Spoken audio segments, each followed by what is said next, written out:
نرحب بالحضور الكريم مرة أخرى ونشكر مطعم أدونيس على الاستضافة المفاجئة والمتحف العربي الأمريكي على الاستضافة المعتادة. ما أكثر ما يزور الناس ديربون للسياحة في مطاعمها والاستمتاع بمائدتها الغنية بملذ وطاب من المطبخ العربي المتنوع. وهناك أيضا سياحة دينية في ديربون في مواسم المناسبات الدينية، ولكن في ديربون في نسيجها من الشعراء والأدباء والمفكرين والفنانين ما يمكن أن يستقطب به السياحة الأدبية. فكان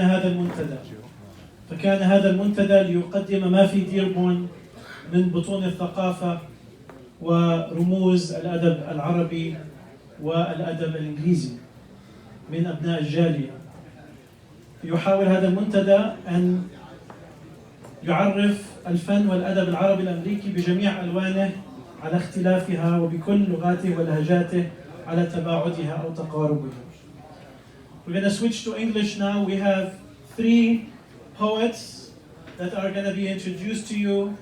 These 3 poets are 3 young poets. They're 3 leaders in the Arab American literature arena. I have the privilege, and I'm very proud to introduce them to you. Each will be reciting some of their important work for about 10 minutes, and we'll be done here at 9 o'clock. First, I'm going to be introducing to you Mr. Yousef Alqamoussi. Mr. Yousef is the author of numerous collection of poetry, short stories, and essays, including Renegade Rebel, The Massacre of Heartbreak Morrow, and an upcoming book titled Chapter 1, Costa Rica. He holds a Master of Education in ESL and teaches English and Language Arts in Dearborn. I have had the privilege of knowing Yousef through stages. I was his teacher in his teens, I was his coworker in his 20s, and I can easily say that he is one of my best friends now. Yousef is a Renaissance genius. Although his genius is expressed through many facets, from chess to mastery of English language, to fluency in Spanish, to playing of harmonica, to the teaching skills. He's one of the best teachers in Dearborn.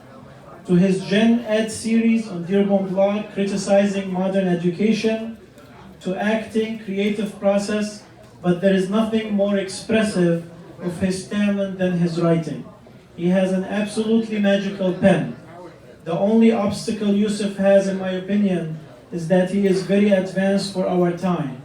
His writing and thoughts can be seen as rebellious in many cases, misunderstood in others, but his power of persuasion through eloquence and reason makes his pen a notable Arab American asset, a shield when needed, a weapon when needed.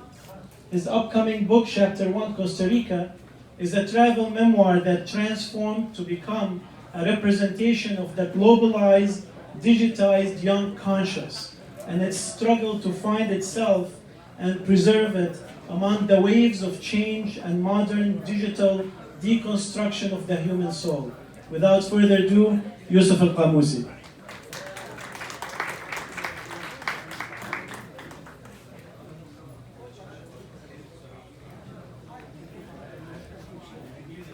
Thank you, Mr. Hussam Sharafuddin. Thank you to the Arab American Museum, to our guests, to our participants. I'd like to start by reading 2 poems for you. The first one is called Crazy, and the second one is an excerpt from a longer work called Hegdar. I'll begin with Crazy. Sometimes I wish that certain people were dead, and others would live forever. That I could torture my childhood bullies and redo lost fights with past lovers. Sometimes I hate strangers on sight, and sometimes I love them. Sometimes I talk to myself, sing in the shower, cry for no reason, skip washing my hands, squash bugs and smile, and ogle sexy cartoon characters. I wonder what dogs and birds are thinking. Why mosquitoes bite. Why I snot. and why goose are geese, but moose aren't meese. Sometimes I'm terrified, but I smile. And I'm happy, but I hate it. Most times I fear or worship myself. But craziest of all is not that I know I'm crazy, but that you think you're not. The next poem I'm going to read to you is an excerpt from a longer work I've been working on called Hegdar. Hegdar is a westernized version of the name Hegdar, which is the name of the companion and cousin of the Prophet Muhammad, Ali ibn Abi Talib. And this poem, when completed, will total about 3,000 lines, all of them in rhyming couplets of iambic pentameter. And it's okay if you don't know what that means, you'll be able to hear it in the poem as I recite it. The part of the poem I'm going to recite to you is the prologue, and is called a boast in Western literature. And this type of poem basically is trying to glorify the hero of the poem and kind of tell you a bit about him. So let me get started with that. I begin this poem the way most Islamic work begins, in name of the most gracious, merciful Lord, master of the heavens and the earth, knower of the hidden and the bared. In his most gracious name do I begin. Sing ye, O ancient bards of ageless kings, from far and wide, who spread their spacious wings above the lengthy lands and endless seas. Sing ye, O ancient bards of ageless kings, from far and wide, who spread their spacious wings above the lengthy lands and endless seas.